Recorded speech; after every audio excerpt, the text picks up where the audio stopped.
Welcome to SportsBeat KC, the Kansas City Star's daily sports podcast. It's Tuesday, June 30th. I'm Blair Kerkhoff.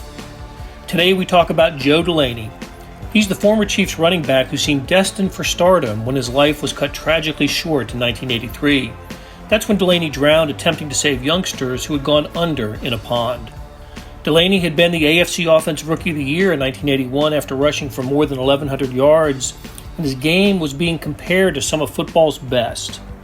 He wore uniform number 37, and it was 37 years ago this past Saturday that Delaney passed away. Star columnist Vahe Gregorian attended a tribute to Delaney in Monroe, Louisiana on Saturday and wrote a moving column that appeared in Tuesday's print editions. Vahe stopped by to talk about Joe Delaney. Well, I'm jealous, Vahe. You got to hit the road this past week. We should all be so lucky. It's right. True. I believe that is, I'm thinking about this, the first road trip made for a story by a Kansas City Star sports writer since, spring training, I guess. Spring training was my last. Yeah. And for you, was it the Super Bowl? Had to be the Super Bowl. I'm Maybe sure a KU game? Yeah, I went over to college Columbia. basketball somewhere in February. But you motored down the highway to Louisiana. Yeah. And for a great occasion, a wonderful occasion. It was, and the elephant in the room is a little bit about the COVID, right? I mean, and we had to really, my wife Cindy and I went, and we had to really think about this. And the occasion, of course, was this dedication of a monument to Joe Delaney, and I thought really well conceived, and 37 years after number 37 died, and just a gorgeous monument. It's sort of a new tier of honoring him that had been neglected a little bit, and there's something about that ground. It's a little bit sacred ground, I think, where Joe died trying to save children, drowning, couldn't swim. So it just felt, this happens to all of us in this, right? At some point it feels a little bit personal. You've gotten to know people involved, and frankly, I didn't know when I went whether I would necessarily write off it. I just knew that I needed to go. But also, you're there under the star badge, and why wouldn't you, right? So, right. So that's how it unfolded, basically. Well, let's reset Joe Delaney and the story that you were down there to pursue. It was June 29th is the date. 28th. 28th. Yesterday was the exact date. Sunday. Okay, Sunday. And the ceremony was Saturday, but yesterday was the exact date. Okay, and we're on Monday. Yeah, we're recording this on Monday. Okay, so it was 28th, and it was in this town of Louisiana. And just to reset, Joe Delaney had spent 2 seasons with the Chiefs. He was the AFC Offensive Rookie of the Year in 1981, the year that the Chiefs drafted him in the second round out of Northeastern State, I believe. Northwestern State, Louisiana. No, you're doing it for recall. I'm having to look up all this stuff. So that's amazing. You're that a small college, and he was terrific as a rookie. We'll get into that a little bit more in a minute, but then the second year, that was 1982, it was the strike year, so the numbers didn't play as many games. He also had a detached retina, I believe, eye surgery that year. So the numbers weren't anywhere near what they were as a rookie when he was over 1,100 yards rushing. But then the tragedy occurs in the off season after after his second year in the NFL. Joe Delaney doesn't know how to swim, but he sees 3 boys in the water in a what I think I've seen described as it was a 6-foot deep body of water. It probably got a little deeper than that in the drop off, but it was not. And it's hard to describe that water. It was a pond that really formed out of rainwater. Was my understanding. I understand the hole was originally a construction hole. It was a construction hole built for a water slide nearby. And on this particular day, there were a few different things going on at this park, Chenault Park. I think that's how you pronounce it, CHENNAULT. There were a few thousand people there, and that sort of was part of the chaos and confusion later. With so much happening, some people seeing this, some not understanding what was happening.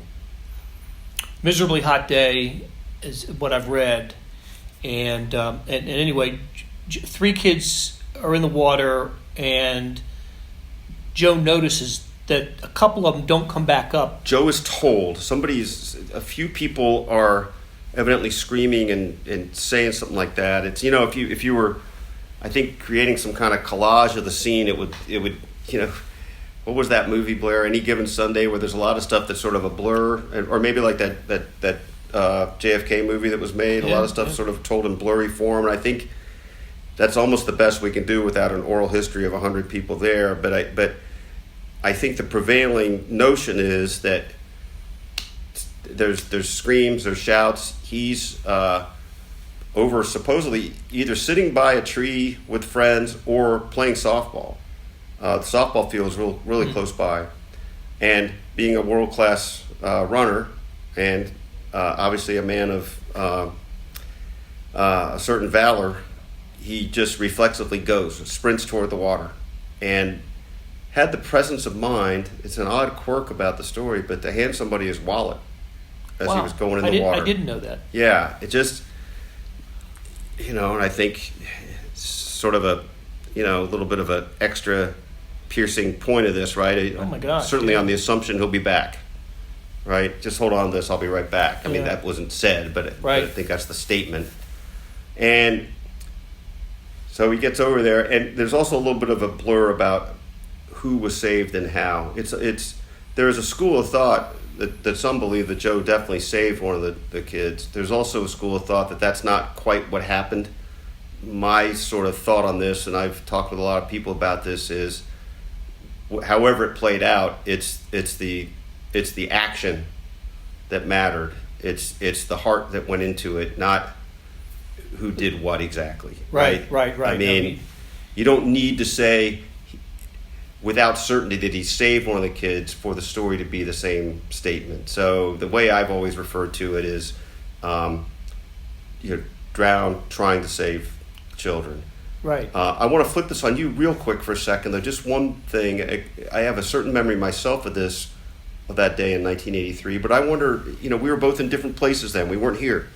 I wonder if news doesn't spread the same way back in the day that it does now, but I wonder if it came to your attention in any particular way in 1983. I remember when it happened. Just like any kind of athlete dying young story, you remember that, and I do remember Joe Delaney. I was in my early 20s, but I was still kind of aware of card collecting. I don't know if I was collecting cards, but I think I had a Joe Delaney football card. But I think what's interesting to keep in mind for someone who's not from Kansas City, you and I were not in Kansas City in 1983. Chiefs games, you only got a game of the week basically, and even then, you didn't see the Chiefs often. They weren't good. Every game wasn't televised in your market. This was pre-cable for the most part, certainly as we know it today. So you didn't see much of Joe Delaney on TV. You read about him. You heard about him. And the fact that he rushed for 1,100 yards plus in his rookie season at a time when the Chiefs were pretty down as a franchise. I had to look this up, but there was a 21-year stretch after from the mid-'60s. I think Ed Podolak ran for 1,000 yards in one of his early seasons. And over the next 21 years, the Chiefs had 2 1,000-yard rushers in a season. The old way we used to measure, right, running back success, 1,000-yard season. We were still in 14-game schedule then, right? Or were we? No, I think by then they were still they'd gone to 16. Maybe 16 by then. Okay. Anyway, sorry. Go ahead. But yeah, that was how we weren't in. This was pre-analytics and all that. So a 1,000-yard season was a huge deal. Yeah. And the Chiefs had 2 in that 21 years. Tony Reed had 1, and Joe Delaney had the other one. Wow! So he was a star, and he was a player that after the Dawson, Buchanan, Taylor, Lanier, Bell, Stenerud Chiefs had ceased to exist, there really was a stretch of 6, 7, 8 years where it was just really bad. And he was kind of their first star to emerge from that post-greatness era, at least offensive star to emerge. I remember thinking, man, now that the Chiefs have somebody. Yeah. They have somebody they can ride. And again, after the rookie year, the second season, which reasons why his numbers weren't what they were, but everything you hear about Delaney from people that watched him at the time was he was going to be the next big thing. He was absolutely going to be the next big thing. And I think some rumblings of maybe a little Thurman Thomas type. Thurman Thomas, not quite Barry Sanders, right? But maybe I've heard a little bit of that. Of that ilk. Yes, I've heard that. Whoever you want to compare him to, to envision, I don't think it would have been out of the realm to envision a career of a decade or longer for him with 1,000-yard seasons, piling up, and with his speed, and there would have been a case for his durability. He was 5'10", 185 pounds. Yeah. But and like most guys that are listed at 5'10", he's probably 5'8". Probably even smaller than that. But I could have seen him become the Chiefs' career rushing leader. Yeah. In that Jamal Charles, Larry Johnson, Priest Holmes. I could see his numbers would have been up there. Just the way the game was played then, and how important the running back was. I just don't remember seeing him on TV because I don't think Chiefs games where I was in Virginia. You're in Virginia. I'm in Philadelphia. I'm finishing up college. You're just out of college, right? 2 years under the job. Yeah. 2 years. And I must have read it in the Philadelphia Inquirer. I don't think it. There was no ESPN, nothing like that where you were seeing this. But I do remember being struck by the story. Just sort of stopped in your tracks, struck by the story. And who knew? And this is one of the kind of amazing things about getting to do this for a living, right? Who knew you would come face to face with these stories that you heard about, as you hang around here long enough, right? No, you're right. Yeah. So he is. So he passes away, and I went back and read some of the stories that were written at the time. I also saw a clip on YouTube. Dan Rather was working that night he was in the anchor chair for CBS News, and that's the clip that tends to get repeated.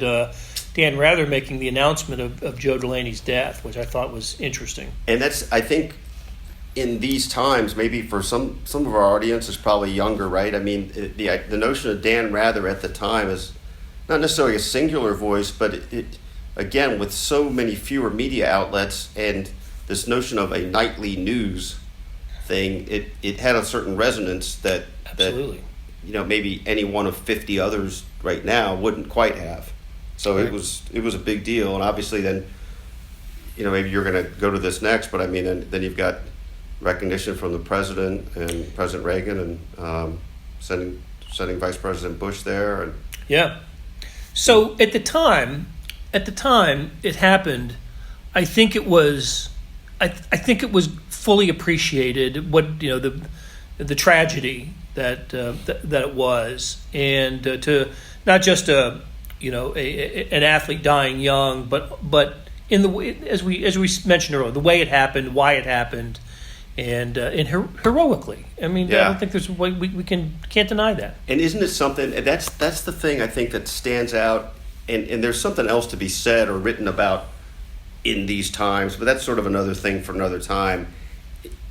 Isn't it refreshing to just feel comfortable using that word with no restraint, so often you have to really think about the misuse of that word, the overstatement of that word, the misapplication, all these things. I feel pretty at ease just using that word for him. And I think that's sort of why it merits, not sort of, it really is why it merits repeating. I certainly can make a case that I've written about it too often, but I feel myself drawn to every layer of the story as it goes on, and there are ongoing layers. But really, in the end, I think the whole sense is keep the story alive, keep it as an example front and center as much as can be done, because we do need heroes after all. I liken it a little bit to Roberto Clemente's death. On a relief humanitarian mission. Yep, on a humanitarian mission to Nicaragua, which had been devastated by an earthquake. I believe it was an earthquake. And my favorite baseball player growing up. But, it seems like, 1983, it happened 37 years ago. It seems like an odd time to celebrate. But there's a reason for this. Yeah, the number is kind of neat with this, too. I mean, it's kind of funny. Sometimes numbers are sort of meaningless, right? But we're both suckers for anniversaries in different ways, and we lean to 25s and 50s, but we see other patterns. And naturally, the reason 37 particularly looms large is it's 37 was his jersey, and 37 years later. But also, the Delaney Foundations, the Delaney 37 Foundation, they had initially hoped to make kind of a bigger, coming out this year. It's only in its sort of early stages that what they're trying to do with the foundation, including promote water awareness. But it did strike Marvin Dearman, the diver who tried to save Joe. He woke up the morning after the Super Bowl with sort of, call what you will, an epiphany or a revelation that all these things coming together, including that Joe is part of sort of this DNA of the franchise, that now's the time. Now's the time for a monument at the site of Joe's death. Now's the time to make, I don't know, Marvin didn't explicitly ever say this to me, but other people I've spoken with, I think, like this feeling of the monument being there to make that a little bit more of a place to celebrate his life than just to say it's this grim reminder always. And I think in some way or another, that's what was sort of surging through Marvin and wanting to do this.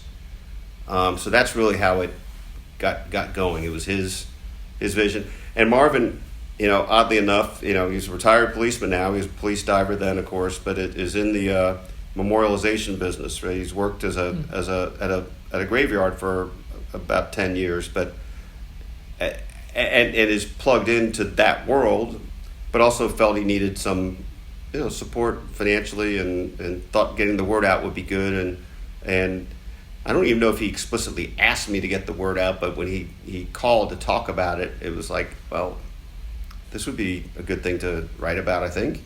And so, and I'm rambling, but just to follow that point, I mean, I guess, so this led to writing about it, and just sort of the kind of funny idea, not funny, but sort of, quirky idea maybe of asking people if they're going to donate $37, right? Just kind of work with that. And maybe 150, 200 people did that. And most of them wrote notes about Joe to Marvin. And every one of those is incredibly meaningful. But the one that ended up being most sort of profound, I guess, in this whole process was a gentleman named Trip Johnson of Johnson Granite Supply in North Kansas City, who, upon reading about this, decided to Google Marvin's phone number and call Marvin and say, I would like to design the monument, donate all materials, and install it because the story really matters to me too. Wow. Pretty cool. That's very cool. So I got to go see, I've kept in touch with Tripp, who's quite a inspiring guy. As a monument maker, it's very interesting the way he thinks about telling people's life stories. It's been a learning experience for me to see that that's part of that job in the way that they feel it over there. And Kaylee Robinson, I believe is her last name, was instrumental in designing it for them. And I got to go over one day and watch them doing some of the laser work on the monument and stuff. So I'm sorry, I've taken us far afield, but that's that part of the story. No, it's a very interesting part of the story. Let's take a break, and when we come back, I just want to hear more about the day in Louisiana. Hey, it's Blair. We have a special subscription offer for SportsBeat KC listeners: unlimited digital access to the Kansas City Star's award-winning sports coverage. Sign up now for 1 year of Sports Pass for access to all the sports news, features, and columns presented on the kansascity.com site, and it's only $30. That's a 40% savings off our regular rate. Your subscription will automatically renew after the initial term at $50 unless you tell us to cancel. Your subscription helps support the sports coverage of kansascity.com and the Kansas City Star, and that support has never been more important. Please visit kansascity.com/SportsBeat KC offer to get this special offer. And as always, thanks for listening. In Monroe, Louisiana, late today, police said that a man identified as Joe Delaney, star running back for the Kansas City Chiefs, drowned trying to rescue a child. Witnesses said Delaney jumped into a lake in a public park when he saw 3 youngsters in trouble. Delaney and the 11-year-old boy he was trying to aid drowned. Another youngster is reported to be in critical condition. Back with Vahe Gregorian, we're talking about Joe Delaney and the trip that Vahe made to Louisiana to take in this tribute to Joe. Vahe, what was it like? I mean, how many people were there, and who was there? And yeah, it was Blair. It was probably a couple hundred people. A lot of people from Monroe, maybe some, including city workers that had helped out the other day. But the mayor and Barry Rubin of the Chiefs, strength and conditioning coach, was there. He was a teammate of Joe's at Northwest Louisiana, and other teammates of Joe's were there, and 10 people from the Delaney family, including his widow Carolyn, the 3 girls, the youngest of whom, Joanna, was 3 months old when Joe died, and a couple grandchildren, some siblings were there. And then I was also quite struck that Johnny Robinson was there, the Chiefs Hall of Famer.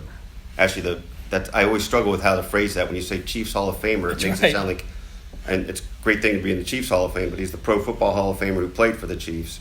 An original Chief, an original Dallas Texan. And fellow Louisianan. And Johnny lives in Monroe, where Joe died, which is about 80 miles from where Joe lived. Joe lived on the other side of the state, somewhat on the other side of the state, but was over there that day. So the reason I bring up Johnny in particular is Johnny is, he's 81 years old. He's had plenty of health issues, but his life's work has really been the boys' home he runs, and he's been really deprived of going there for the last few months. He can't go. It's just too risky. And that's been every day of his life for 40 plus years. But Johnny felt like it was really important for him to just be there. And in fact, to be there in his gold jacket to make a statement about how pro football thinks of Joe. He never met Joe, but he just thought... It's almost like he's representing the Hall of Fame there, too. That's what it felt like. How cool. That's what it felt like. Johnny didn't speak, but he really didn't need to. He sort of stood, sentinel's the wrong word, but he sort of stood just right in the background the whole time. And it was really cool. I was really struck by that, especially knowing what he's not been able to do. It's just touching. And then Marvin Dearman, the diver, was wearing his Delaney 37 jersey that Carolyn gave him some years ago. They have had a close relationship. And part of what, I've written a little bit about this before, but part of what to me the day was about was Carolyn wanting this day to be closure for Marvin, a certain kind of closure for Marvin, because she, one way or another, has thought that, and Marvin has been somewhat tortured by it. Marvin was trying to give mouth to mouth at the site. I mean, Joe died in his arms, and Marvin in that job pulled out, retrieved, I guess is the term they use, 78 people over the years that died. Oh my gosh. And Joe was different in some ways than others because of his belief that he could have survived if he'd been there earlier, if other things had been just fallen differently. So, and I suppose, I didn't ask Marvin this specifically, but I suppose when you think you have that much of a chance that you're administering mouth to mouth, that's a little more of a connection, clearly, right, than if you already know somebody's died. So all those things added up, and I just found it interesting that there's a connection between Marvin and Carolyn and the family that is quite uplifting. So in speaking to Carolyn, she was talking about closure for Marvin, and so I asked her what about her, and she just kind of laughed at me, and I knew she would, and she just goes, no. It's every day. It's like it was just yesterday. But in a lot of ways, Carolyn, from what I've observed in meeting with her a few times in person, has come to feel Joe directly in her life. We all deal with death differently. She told me once a story about Joe coming to her a couple weeks after he died, and coming on the porch with her in the morning while she was crying and telling her she can't go on like that.